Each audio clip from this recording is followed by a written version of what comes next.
하나님 말씀은 요한계시록 1장 10절부터 16절까지 제가 읽겠습니다. 내가 영으로 주의 날이 있었더니 내 뒤에서 나는 나팔 소리와 같은 큰 음성을 들으니 이르되 네가 본 것을 두루마리에 써서 에베소, 서모나, 버가모, 두아디라, 사데, 빌라델비아, 라오디게아 등 7교회들에 보내라 하시기로 몸을 돌이켜 나에게 말한 그 음성을 알아보려고 돌이킬 때 7 금촛대들을 보았는데 그 촛대들 한가운데 인자 같은 이가 발에 끌리는 옷을 입고 가슴에 금띠를 띠고 그의 머리와 털의 희가 흰 양털 같고 눈 같으며 그의 눈은 불꽃 같고 그의 발은 풀무불에 단련한 빛난 노쇠 같고 그의 음성은 많은 물소리와 같으며 그의 오른손에 7 별들이 있고 그의 입에서 좌우에 날선 검이 나오고 그 얼굴은 해가 힘차게 비치는 것 같더라. 오늘 말씀을 가지고 주의 날 나팔 소리가 기다려집니까? 이런 제목으로 말씀을 나누겠습니다. 이제 얼마 안 있으면 우리 민족의 최대 명절이라고 하는 한가위, 추석이 있죠.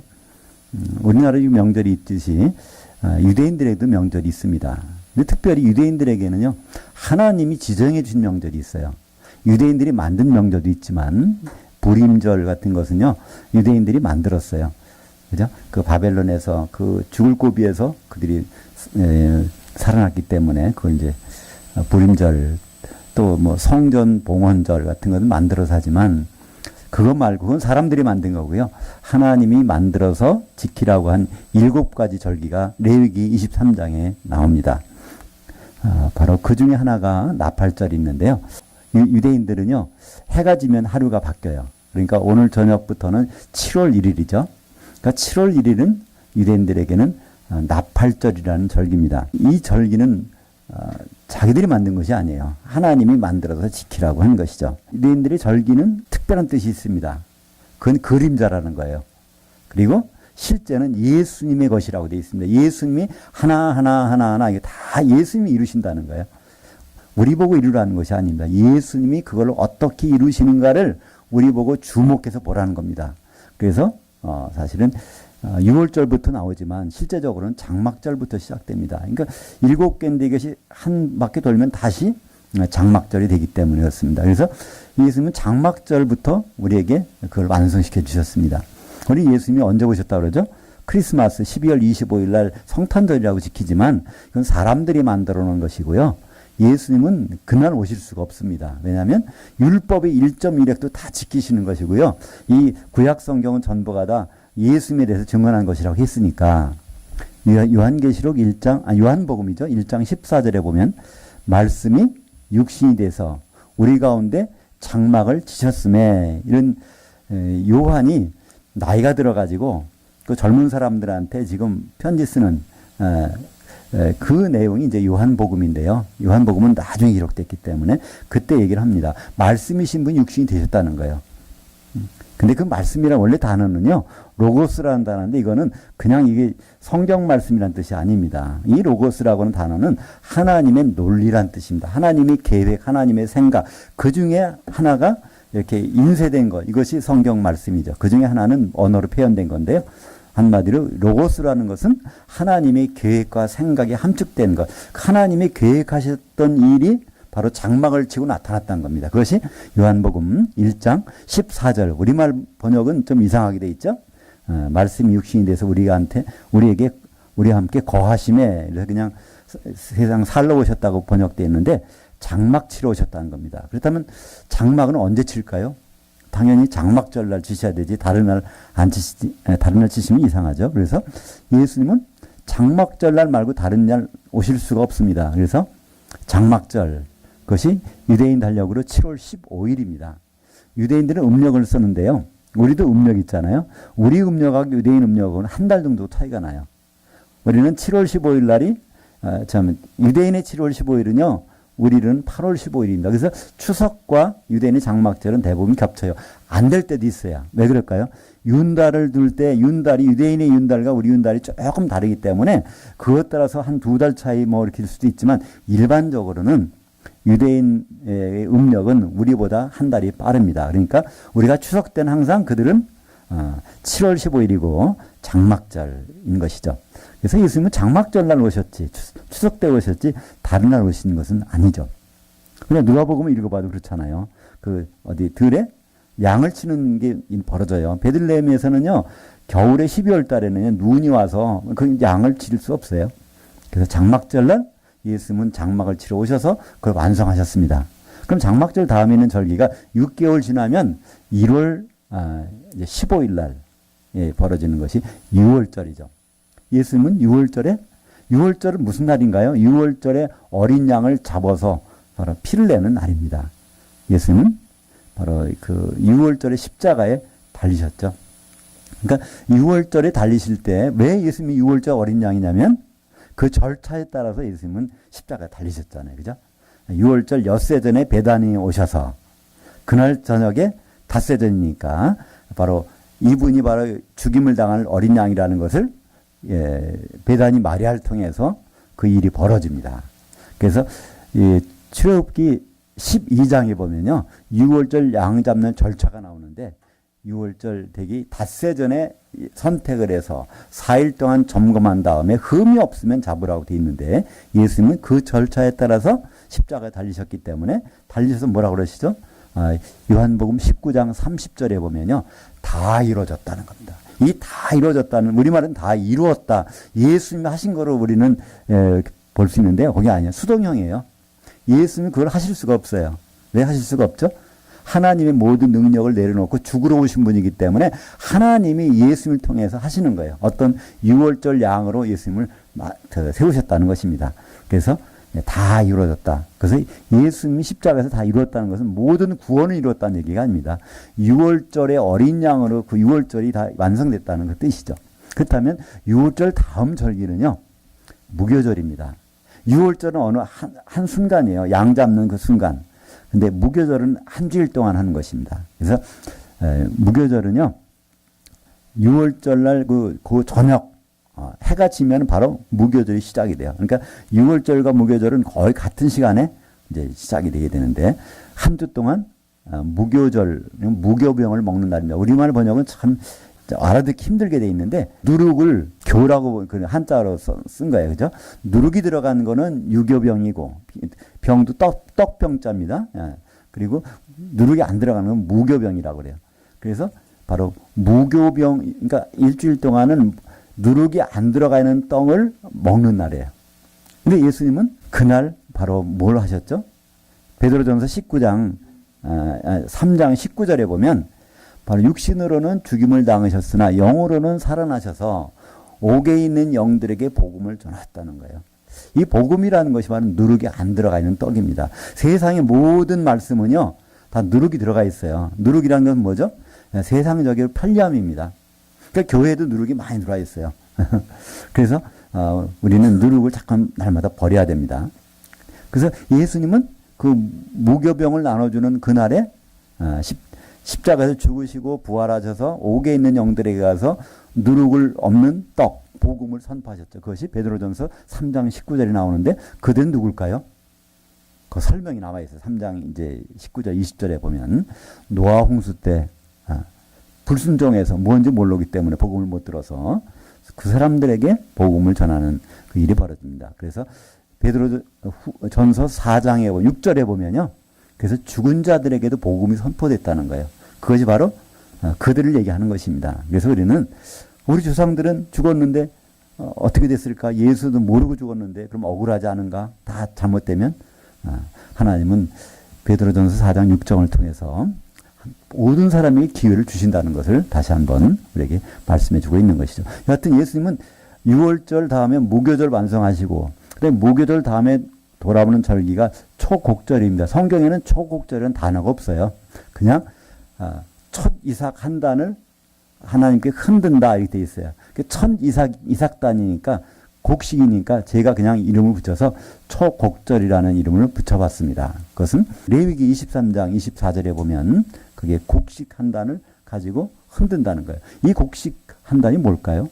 예수님 십자가 지시기 전에 이 말씀하셨습니다. 12장 24절에 요한복음 한 알의 밀알인데 이게 그대로 있으면 열매를 못 맺는데 이게 땅에 떨어져서 썩으면 많은 열매를 맺나니. 그래서 십자가에 달리셨어요. 그분이 하늘의 미랄이었어요. 그러니까 그분이 땅에 떨어지니까 3일 만에 곡식단이 돼서 나타나는 겁니다. 그래서 그거를 예수님 오시기 전까지 율법이 선포된 거는 약 지금부터 3,500년 전이잖아요. 그래서 예수님 오신 것은 2000년에 오셨으니까, 그러니까 1500년 동안 매년 곡식단을 가지고 흔들었어요. 언제? 무교절 기간 중에 안식일 지나서 바로 이튿날. 그러니까 우리로 생각하면 주일날이죠. 안식일 기간 동안에 그 흔들었단 말이에요. 근데 예수님은 그 6월절이 이루어진 그 해에 6월절 이루시고, 무교절 날도 옥에 있는 영들에게 복음을 선포하시고, 그 다음에 그 기간 중에 안식일 지나자마자 부활하셔서 곡식단이 되시단 말이죠. 그러니까 그분은 초곡절도 이루셨어요. 우리는 다시 곡식단을 바칠 필요가 없습니다. 그분이 그냥 부활해서 살아나셨으니까. 그러니까 이것을 요제라고 그래요. 하나님께 드릴 때 흔들어 드리는 것. 흔든다는 건 뭘까요? 살아났다는 겁니다. 아무리 흔들어도 꼼짝 않으면 죽은 거예요. 근데 흔들었더니 이게 흔들려. 그러면 살아나는 거. 그래서 성경에서는 요제라는 말이 나오는데요. 요라는 건 동요한다, 흔들린다. 제라는 것은 제물을 드린다는 뜻이죠. 그래서 요제로 곡식단을 드리는데 예수님이 죽은 줄 알았는데 3일 만에 살아나셨다. 그래서 초곡절도 예수님이 완성하셨습니다. 그러니까 예수님 벌써 몇 개를 이루셨죠? 장막절에 장막 치시러 오셨고, 6월절에 십자가에 달리셨고, 그 다음에 무교절에 복음을 선포하셨고, 그 다음에 초곡절에 곡식단으로 흔들려서 많은 곡식을 맺게 해서 그분이 맏아들이 되신 겁니다. 하나님의 많은 자녀들이 생길 수 있는 길을 열어주셨고요. 그 다음에 절기는 오순절입니다. 이게 초곡절로부터 곡식단이 흔들리고 나서 50일째 되는 날, 그걸 다른 말로는 77절이라고 그래요. 왜 그럴까요? 77이 49. 그러니까 49일이 지나서 그 다음 날에 50일 날이잖아요. 그래서 그날에는 제사법이, 특별한 제사법이 있습니다. 밀가루를 가지고요. 그걸 떡 2덩이를 만드는 거예요. 그 다음에 거기 누룩을 또 집어넣어. 보통 때 하나님께 드리는 건 누룩이 들어가면 안 됩니다. 근데 그날은 누룩을 집어넣어요. 그래서 그걸 가지고 흔드는 겁니다. 떡 2덩이를 기름에 반죽해서 하나님 앞에 흔드는 절기가 오순절 날이에요. 근데 보통 오순절 날은 우리는 뭘 생각하죠? 성령이 임한다 그러잖아요. 예수님도 가시면서 성령 임할 때까지 기다리라고 그랬잖아요. 그게 성령의 기름을 얘기하는 거죠. 성령이 기름이 내리면 뭐가 필요합니까? 가루가 필요하잖아요. 그죠? 가루가 2종류의 가루가 필요해요. 사도들이 그날에 성령으로 하나가 돼서, 그죠? 방언을 하고 막 해서 한 덩어리가 됐잖아요. 그날 저녁에 사도 중 대표 베드로가 설교하니까 그 중에서 그 말씀을 받은 사람들이 바로 세례를 받으면, 이게 성령 세례입니다. 그죠? 그 많은 군중이 다 물세 일일이 받은 것이 아니에요. 그리고 그 예루살렘은요, 흐르는 물이 없어요. 원래 물세례는 흐르는 물에서 받는 거거든요. 높은 지대이기 때문에. 3,000명이 그 말씀을 받아들이니까 성령이 임했다는 겁니다. 그래서 기름이 3,000명이 기름으로 뭐가 됐죠? 또 한 돈이 떡이 됐어요. 그래서 오순절 날 사도들의 떡과 성도들의 떡이 흔들린 날이 오순절 날. 그러니까 그때는 우리는 앞으로요, 오순절 날을 밀가루가 필요 없어. 다른 것도 필요 없어. 왜 그럴까요? 이미 예수님이 이뤄 놓으셨으니까. 성령을 보내셔서 사도들의 기초석에다가 성도들을 세운 교회가 시작된 것이 오순절입니다. 그 다음에 오순절 지나고 나서 한참 지나서 7월 1일 날 절기가 나팔절입니다. 그래서 오늘 1년 다른 날은 별 생각을 안 해도 오늘만큼은, 오늘 저녁부터는 바로 나팔절이니까 24시간 동안. 그래서 그것을 한번 생각해 보자는 것입니다. 우리는 왜 나팔절에 대해 관심이 없을까요? 예수 천당 불신지옥 때문에 그랬습니다. 예수 믿고 죽으면 천국 간다는 거예요. 주님 만난다는 거예요. 하늘나라 가서. 그러니까 나팔절 필요도 없는 거예요. 예수님 직접 만나는데 그때 나팔 듣고 예수님 만나러 갈 필요가 없다고 생각합니다. 그래서 우리는 이 나팔절에 대해서 전혀 관심들이 없어요. 그러나 바로 이 성경에서는요, 이 나팔절이 얼마나 중요한지 모릅니다. 왜 이렇게 중요할까요? 다른 절기는 다 이루어졌기 때문에 그거는 생각 안 해도 돼요. 앞으로 이루어질 절기를 우리는 생각해야 된단 말이에요. 근데 우리는 나팔절에 대해서 너무나 관심 없었던, 다행히도 오늘 또 주일날 바로 이 설교 제목이 나팔절에 다시 한번 이 나팔절에 대해서 생각해 보게 되는 것입니다. 데살로니가전서 4장 16절에 이렇게 돼 있죠. 주께서 호령과 천사장의 음성과 하나님의 나팔 소리로 친히 하늘로부터 강림하시리니. 그래서 나팔절은 하나님이 예수님을 보내시는 날이고 또 우리가 주님을 만나는 날. 그 성경에 기록이 되어 있습니다. 우리는 그게 어느 연도가 될지는 몰라요. 그죠? 2018년인지 2019년인지 또 몇 년 후인지는 모르지만 분명한 것은 나팔절 때 나팔이 불릴 것입니다. 왜냐하면 율법의 일획도 다 이루어진다고 되어 있으니까 6월절 날 십자가에 돌아가신 것처럼. 그러니까 우리가 성경 읽다 보면요 좀 이해가 안 가는 부분이 좀 있잖아요. 예수님 나는 죽으러 왔다. 죽으러 왔다 그러는데 사람들이 잡으러 죽이려고 그러니까 이들은 도망 다니셔. 왜 도망 다니셨을까요? 6월절 날 십자가에 달리셔야 되니까. 그래야 우리의 모든 것들을 이루실 수 있으니까. 마찬가지로 예수님은 그 절기절기를 얼마나 관심 갖고 계신지 몰라요. 우리가 관심 없는 거지 예수님은 관심 있단 말이죠. 그래서 나팔 소리가 들리는 건 나팔절 날 들릴 것입니다. 그 연도 횟수는 우리는 기다리면 알게 될 것입니다. 나팔절의 나팔 소리를 들어본 사람이 있어요. 그것이 오늘 본문에 나오는 사도 요한입니다. 오늘 이 요한계시록 1장 10절에 보니까 내가 영으로 주의 날이 있었더니 내 뒤에서 나팔 소리 같은 큰 음성을 들었다는 겁니다. 물론 우리말 성경은 여기서 주여 주의 날에 내가 성령에 감동되어 그래서 사도 요한이 예배하든가 기도하든가 하는 어떤 형식 중에서 갑자기 성령의 감동을 받아서 어떤 것을 보고 들은 것으로 우리는 기록이 되어 있는데요. 성경 원전에 보면 그렇지 않습니다. 성령이란 단어 자체가 없습니다. 다만 사도 이 말하기에 1장 9절에서는 내가 반모섬에 있었다고 그래요. 그 몸이 반모섬에 있다는 거죠. 10절에서는 영으로 주의 날로 갔다는 겁니다. 여전히 몸은 반모섬이 있어요. 요한계시록 1장 때나 22장 때나 모든 기록할 그 내용들이 벌어질 때 사도 요한의 몸은 반모섬에서 죽은 듯이 있었겠죠. 영혼이 빠져나갔으니까. 그러면서 직접 본 것들, 그걸 이제 기록하는 중에 가서 첫 번째 들은 게 있어요. 나팔 소리 같은 음성을 들은 것입니다. 나팔절 때. 우리는 그래서 나팔절 때 어떤 음성이 들릴까, 어떤 소리가 들릴까 궁금하십니까? 그 현장에서 볼 수 있어요. 바로 요한이 듣고 본 것을 우리에게 알려줬기 때문에 우리는 그때 어떤 소리가 들릴 것인가, 또 예수님이 어떤 모습으로 우리에게 보여질 것인가, 그걸 우리는 미리 알아볼 수가 있습니다. 신약 성경에는 이 주의 날이 8번 나옵니다. 많은 사람들은 이 주의 날을 주일날이라고 그래요. 그래서 사도 요한이 주일날 예배드리다가 기도하다가 환상을 본 것이다. 그걸 기록한 것이 요한계시록이다 이렇게 얘기하는데요. 성경에 특별히 신약 성경에는 주의 날이 8번 나옵니다. 근데 8번 중에 한 번도 썬데이, 일요일날이라고 한 것이 없다는 사실입니다.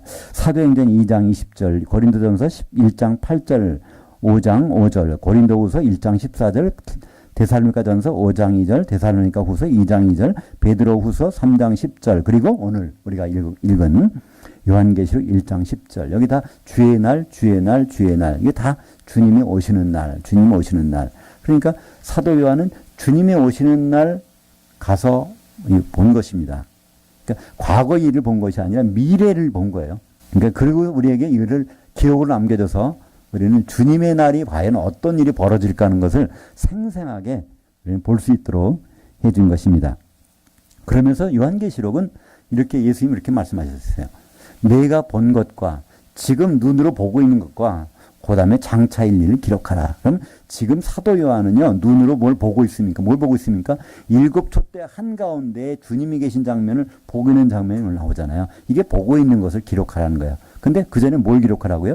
내가 본 것도 기록하라는 것입니다. 이 본 것이 무엇일까요? 주의 날로 가는 동안에 쭉 본 거. 우리가 기차를 타고 가다 보면요, 뭐 가만히 기차에 좌석에 앉아 있는데 딱 보이잖아요. 저기 가로수도 보이고 뭐죠? 뭐 이렇게 달구지 끌고 가는 것도 보이고 딱 보인 거예요. 사도 요한에게 그것들을 주의 날로 오기까지 네가 본 것도 기록하라는 것입니다. 그러니까 사도 요한은 그 기록이 안 날, 그 기억을 못할 거잖아요. 그러니까 요한계시록 2장과 3장에는 그거를 하나하나 이렇게 말씀해 주십니다. 그래서 그것들이 바로 교회 시대 동안에 일어난 일들을 거기서 말씀한 기록을 다 이렇게 이제 적어준 내용들이 2장과 3장에 보면 거기 있죠. 그러니까 2장과 3장에 보면요, 거기는 사도 요한이 당시에 일어나지 않은 것이 너무나 많아요. 왜냐하면 교회 시대 동안 일어날 일들이니까. 그래서 그것과 지금 보고 있는 것과 이제 그 이후에 주님이 오신 다음에 일들을 기록된 거. 이것이 바로 이제 요한계시록이죠. 그래서 이 나팔절은 보통 날이 아닙니다. 나팔절은 주님의 음성을 들을 수 있는 날이고요. 주님의 모습을 볼 수 있는 날이에요. 아주 특별한 날입니다. 우리는 보통 그걸 너무나 막연하게 생각합니다. 죽으면 가서 볼 걸. 예수님 만나서 볼 텐데. 근데 죽으면 예수님 만나서 본다는 그게 사실이라면 나팔 불 때 주님 오신다니 찬송할 필요도 없잖아요. 이미 가서 거기 이미 보는 거는 사실인데, 근데 그렇지 않습니다. 주님은 반드시 오십니다.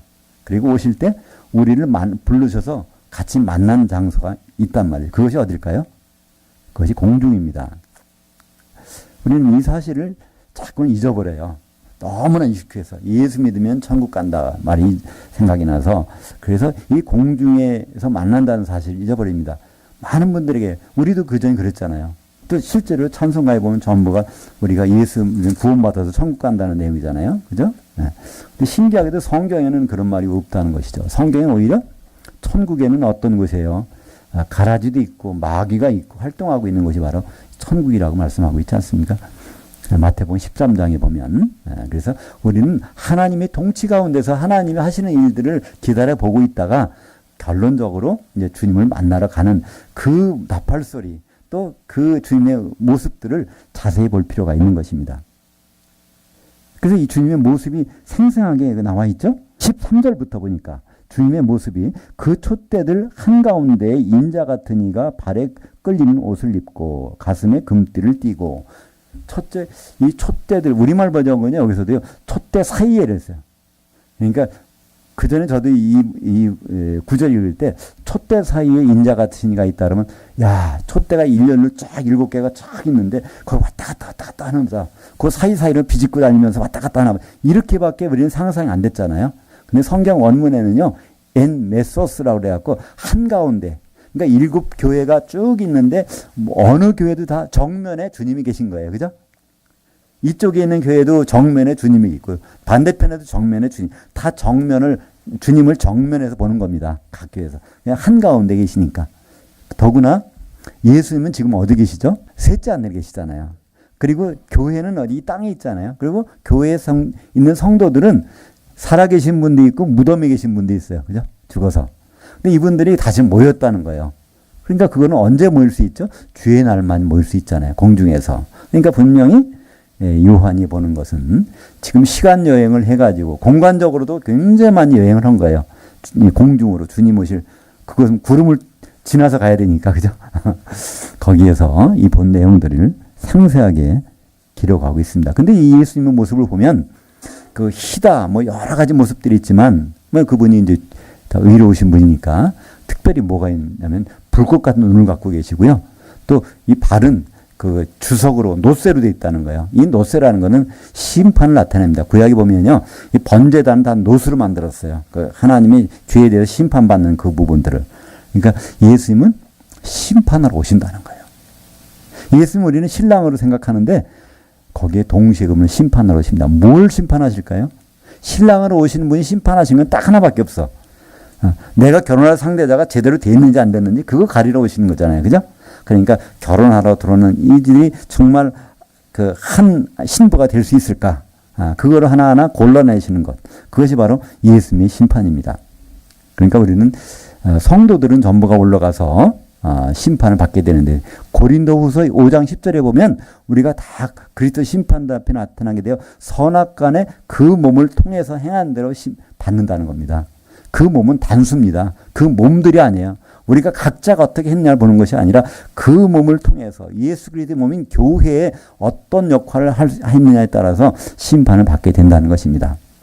그때 이 교회는 예수 그리스도의 몸이 되죠. 몸이라는 것은 지체가 하나가 되는 수밖에 없습니다. 그죠? 온전한 몸이 되려면, 만약에 지체가 따로따로 온다면 이건 장애를 입은 것입니다. 근데 우리는 흠이 없어야 되거든요. 그래서 그 심판을 염두에 뒀기 때문에 예수님은 심판자로서의 모습을 나타내고 있고, 나중에 19장에 보면 거기 신랑으로서 나타나잖아요. 그때는 혼인날 한 신부를 맞이하니까. 그러니까 예수님의 모습은 무슨 오늘 주의 날, 우리는 나팔 불 때 주님을 만나러 간다고 하지만 한 번 더 생각하며 만날 것도 있어요. 그죠? 만나서 심판받으러 가는 거예요. 어떤 사람, 그러니까 심판받으러 가는 것을 좋아할 사람도 있고요. 그걸 나빠할 사람도 있어요. 보통 시험 날짜는 어떻게 되죠? 시험인 날짜가 다가오면 사람들은 되게 불안해. 근데요, 불안하지 않은 사람도 있어요. 시험 준비를 잘하는 사람은요, 이 시험을 본 다음에 내가 어떤 상을 받을까를 기대하며 시험 날짜를 기다린단 말이에요. 그죠? 근데 그게 준비가 안 된 사람은 날짜가 들어오면 들어올수록 너무너무 불안해. 그죠? 그래서 모든 사람이 불안한 것은 아닙니다. 오히려 그 날짜를 기다리는 사람이 있어요. 오히려 그 날짜가 취소되면 실망하는 사람이 있단 말이에요. 그죠? 어떤 사람이 공무원 시험을 준비했는데 그 시험 없어진다. 얼마나 실망하겠어요. 그거 있어야 된다는 것이죠. 마찬가지로 주님은 우리를 심판하러 오십니다. 왜? 결혼식을 해야 되니까. 거기에 들어갈 수 있는지 없는지를 해야 되니까 그렇습니다. 그래서 우리는 이제 주님의 오시면 공중에 올라가서 그 다음부터 왕노릇 한다고 그러는데 다 왕노릇 하는 것이 아니에요.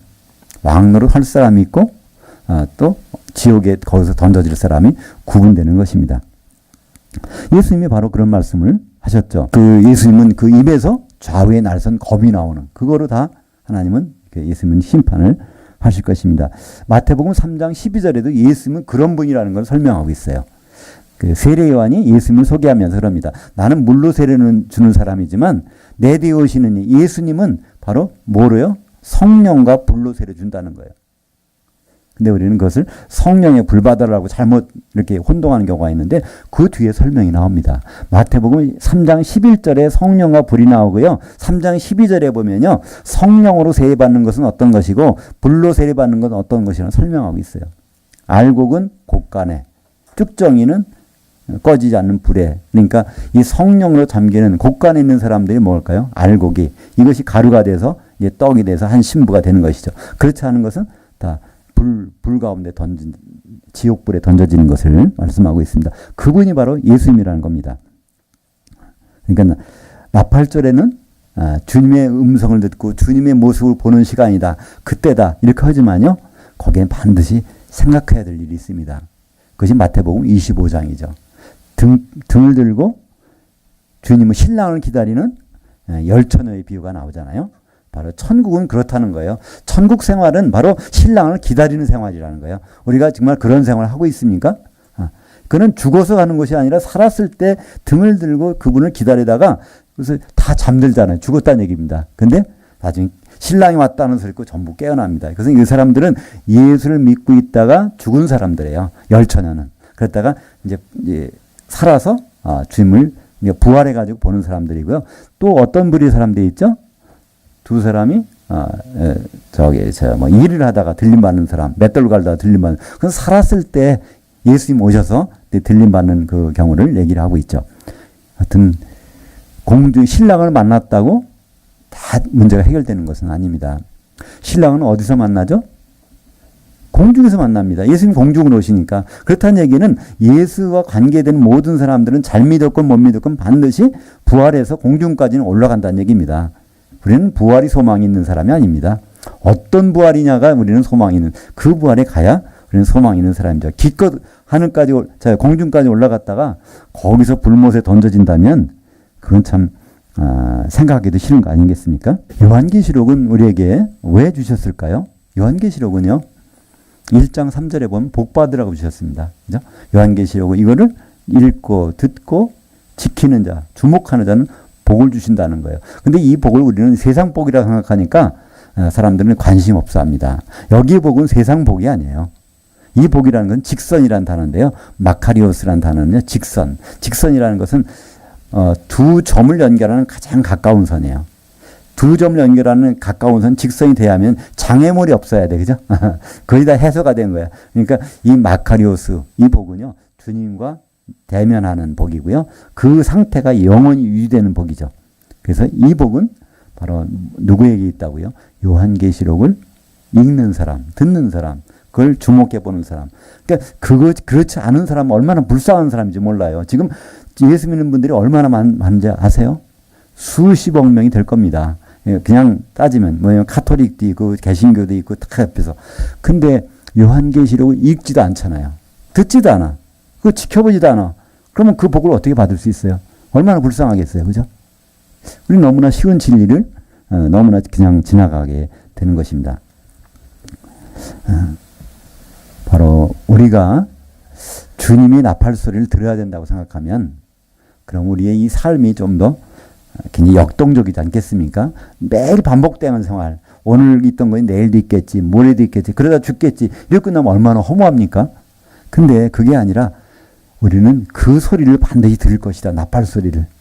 그것도 나팔절날 들을. 그렇다면요. 그것도 죽었어도 우리는 부활해서 들을 것이다. 그러면 우리는 이 삶이 다시 아주 신비롭고 생명력 있고 그런 삶으로 바뀌어질 것입니다. 예수님은 십자가에서 말씀하셨어요. 다 이루어졌다. 그는 유월절이 이루어진 것을 말씀하셨습니다. 이제 예수님은 마지막으로 또 다 이루어졌다, 다 되었다고 하신 말씀을 할 때가 있습니다. 그것이 요한계시록 16장 17절에 나와요. 아, 다 됐다. 이 말은요, 성경에 2번 나오는데요. 십자가에서 다 이루어졌다. 6월절 됐다는 겁니다. 근데 요한계시록 16장 17절에는요, 마지막 나팔에 불릴 때 7개의 대접의 재앙이 쏟아지면서 마지막 대접을 어디다 쏟죠? 공중에다 쏟습니다. 그러면서 이제 다 됐다는 거예요. 지금은 이 공중에 누가 있죠? 공중곳에 잡은 마귀가 우리를 통치하고 있습니다. 근데 주님이 오실 때는 나팔 불리면은요, 이 공중의 자리가 옮겨져야 돼요, 마귀가. 그러면 그 자리에서 마귀는 결박되고 예수님이 공중에 차지할 것이고 우리는 그를 끌어올려서 그분과 더불어 천년 동안 통치하는 그런 사람들이 될 것입니다. 그래서 우리는 나팔 불리면요, 우리도 바뀌어져요. 고린도전서 15장 51절에 보면 우리가 마지막 나팔에 홀연히 다 변화된다고 되어 있어요. 어떻게 변화될까요? 이 혼의 몸, 지금 이런 몸의 상태로 올라가는 것이 아닙니다. 우리 몸은 바로 영의 몸을 입고 올라가는 거예요. 나팔 불 때. 근데 영의 몸을 입고 올라갔다가 다시 지옥불에 떨어지면은 얼마나 참 창피한 일입니까? 올라갔으면 계속해서 항상 주님과 더불어 같이 있어야 될 것입니다. 그래서 우리는 다시 한번 베다니 마리아를 한번 생각해 보실 필요 있어요. 왜냐하면 예수님이 그랬잖아요. 마태복음 26장 13절에 온 천하에 복음이 선포되는 곳은 이 여자가 오늘 내가 한 일을 반드시 말해서 생각나게 하겠다는 거예요. 예수님이 닷새전, 6월절 닷새전에 베다니라는 동네에 갔을 때 그 시몬 문둥 나병 환자 집에서 있는데 그 동네에서 살고 있던 베다니 마리아가 향기름을 들고 옵니다. 그래서 예수님께 쏟는 거예요. 유일하게 그 여자는 그걸 뭘 기억한 거예요? 6월절 날 어떤 일이 벌어지리라는 것을 기억한 사람은 그 여자 하나밖에 없어요. 전 세계에서 그 당시에 그 여인 하나밖에 없었습니다. 예수님 엄마도 그건 몰랐어요. 마리아도, 그죠? 몰랐고. 막달라 마리아도 몰랐어요. 예수님의 제자들은 더욱더 몰랐고. 유일하게 그 여자 하나만 그 일을 했습니다. 6월절을 기억하고 예수님이 6월절 어린 양이라는 걸 기억하고 닷새 전에 기름을 준비해서 분 겁니다. 그러니까 예수님은 마태복음 26장 13절에 온 천하에 복음이 선포되는 곳에서는 이 여자가 한 일을 말하여 생각나게 해야 된다는 거예요. 그것은 지금 우리에게 어떤 의미일까요? 그 여자처럼 준비를 해야 된다는 것입니다. 그 여자는 기름을 준비했어요. 예수님한테 부으려고. 그럼 우리는 뭘 준비해야 될까요? 나팔절 때를 위해서 준비해야 됩니다. 예수님께 부을 기름을 준비하는 것이 아니에요. 우리는 우리가 한 몸 될 기름을 준비하고, 그러니까 기름을 준비한 5처녀처럼 그릇하고 있어야 된다는 것을 예수님은 바로 베다니 마리아를 통해서 우리에게 말씀하고 계신 것입니다. 1년에 한 번씩 들어오니까 나팔절 날 그때 나팔을 불리겠지. 그럼 올라가면 되지. 여기까지 생각하면요, 이건 그냥 기름 준비하고 등만 들은 그 5처녀하고 똑같지 않습니까? 올라갔다 거기서 내가 너희를 모르겠다고 하면 어떻게 하실 겁니까? 그러니까 우리는 예수님이 그 말씀하신 것처럼 베다니 마리아를 반드시 기록하라는 것은 바로 우리도 기름 좀 준비해서, 그거는 예수님 드릴 기름이 아니라 바로 우리가 바를 기름, 우리가 뭉칠 기름, 하나 될 그것을 우리는 준비하게 해야 될 것입니다. 나팔절 이제 다음에 또 절기가 있습니다. 그 절기는 대속죄일입니다. 대속죄일날은 하는 일이 있어요. 그는 몸을 아주 괴롭게 하는 겁니다. 그래서 몸을 괴롭게 하는 방법으로 유대인들은 뭘 선택하냐면 금식을 선택했어요. 그러니까 성경에서 우리는 하나님의 그 명령에 따른 금식은 그거 하나밖에 없어요. 다른 것도 자발적으로 하는 거예요. 우리가 한번 금식해보자. 하나님께 기도해서 금식하자. 그건 사람이 만든 거지. 하나님이 지정한 금식은 대속죄일 하나밖에 없다는 말입니다. 그것을 하게 될 날이 온다는 겁니다. 예수님은 마태복음 9장 15절에 말씀하셨어요. 신랑 그를 원문에 있는 대로 번역하면 신부실에 있는 하나님의 아들들이 신랑과 같이 있을 때는 금식할 필요가 있느냐? 그러나 신랑을 뺏길 날이 오리니 그때 그들은 금식할 것이니라.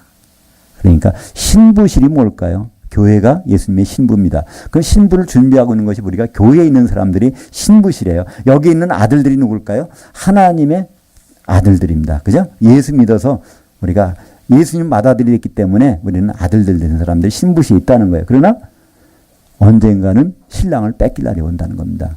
신부실에서는 뭐가 만들어져야 되죠? 결혼하려면 신부 대기실 신부가 만들어져서 나와서 결혼식 할 겁니다. 그때 거기서 탈락된 사람들은 바로 금식한다는 거예요. 얼마 동안? 1000년 동안. 그죠? 불 섞인 유리바다에서.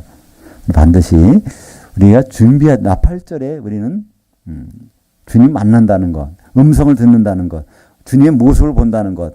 근데 그때 막상 거기서 기름 사러 다니면요, 그만큼 낭패는 없을 것입니다. 하나님이 그렇게 사랑이 많으신 하나님인데, 그럼 기름까지 준비해 주시면 얼마나 좋을까요? 근데 하나님은 기름은 우리 보고 준비하라고 그래요.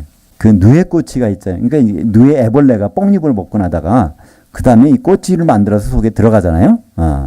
근데 이제 시간이 지나면 거기서 나와야 됩니다. 근데 못 나오게 되면요, 어떤 사람, 그걸 찢어준다며.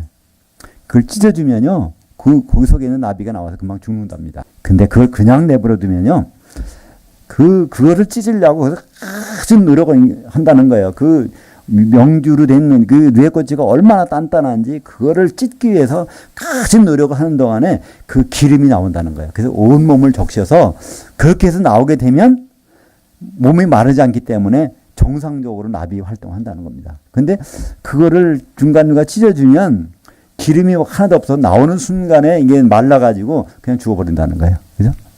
그러니까 이건 똑같은 비유일지 모르지만 하나님은 그래서 우리에게 기름을 준비하고 하는 것이 아닌지, 우리가 보면 세상을 살다 보면요, 힘들 일, 어려운 일, 그런 일이 많이 있을 수 있어요. 그러나 오히려 그것은 우리에게 기름을 내게 하는, 기름을 준비하게 하는, 그죠? 그런 시간인지도 모르겠습니다. 그것이 우리가 나팔절에 소망이 있는 사람이라면요, 우리가 기름을 우리에 탁 바르고 코팅을 해서, 그러면 나와도 전혀 수분이 마르지 않으니까 우리가 건강한 몸을 유지해서 살 수가 있을 것입니다. 사랑하는 여러분, 우리의 삶의 무게가 느껴지십니까? 어려운 일이 있으세요? 그때 한번 나팔절의 나팔 소리를 한번 생각해 보시죠. 요한이 들었던 그 나팔 소리를 우리는 다시 들을 수 있고요. 요한이 보았던 주님의 모습을 볼 수 있어요. 근데 그 주님은 신랑의 모습으로 먼저 보여주신 것이 아니라 심판자의 모습으로 보여주셨으나 그분은 요한계시록 19장에 가서는 신랑으로 나타나십니다. 누구를 맞으시는? 어린 양의 신부를 맞는 그 신랑이십니다.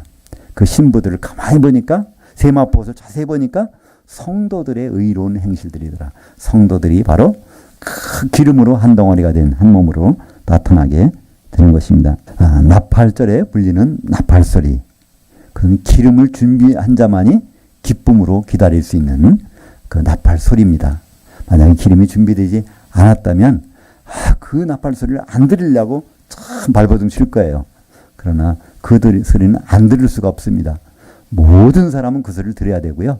또 그 소리를 듣고 그분 앞에 서야 됩니다. 주의 날 나팔 소리가 기다려지는 저와 여러분이 됐으면 좋겠습니다.